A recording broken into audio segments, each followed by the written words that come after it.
शक्ति संरक्षण दिवस उपलक्षे सुंदर सरल और संक्षिप्त ओडिया भाषण।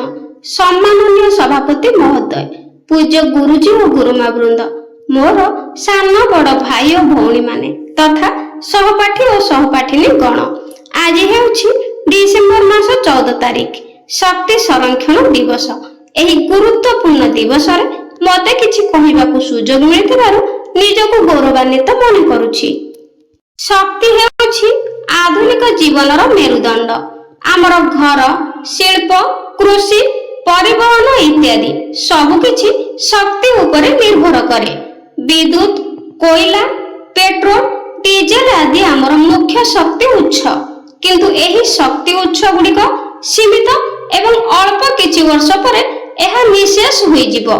तेणु शक्ति संरक्षणर आवश्यकता केवल भविष्यत पई नुहे बरं वर्तमान पाई जरूरी अटे।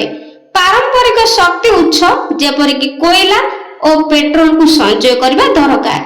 जीवाश्म ईंधनर व्यवहार कमाइले वायु प्रदूषण, अंगारकाम्ल निर्गमन और विश्व तापन बा ग्लोबल वार्मिंग रु आमे मुक्ति पाइबा।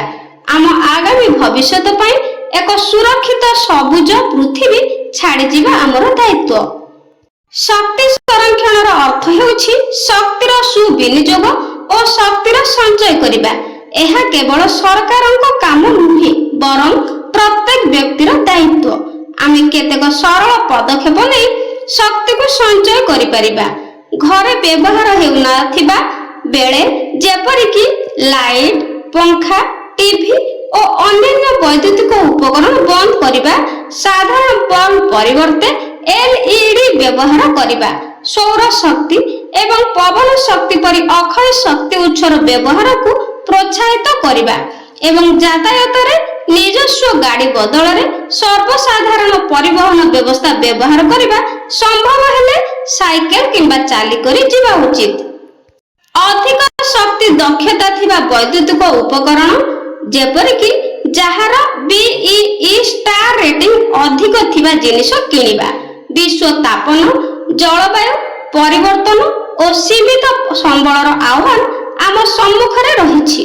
गांधीजी कहिथिले, पृथ्वी निकटरे समस्तଙ୍କର आवश्यकता पूर्ण करिवार सामर्थ्य रहिछि, हेले समस्तଙ୍କର लोभको पूर्ण करिवार सामर्थ्य नाही।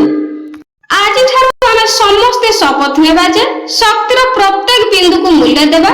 आसंतु शक्तिर संरक्षण करी एक सबुज, सुस्थ और समृद्ध भविष्य गठन दिगरे आगे आसीबा। शेषरे मु एतिक कहि मोर वक्तव्य शेष करूछि। जय हिंद, जय ओडिशा। पिलामान भाषणटी पसंद आसले लाइक करबे और कमेंट रे निश्चित जणाइबे। Thank you.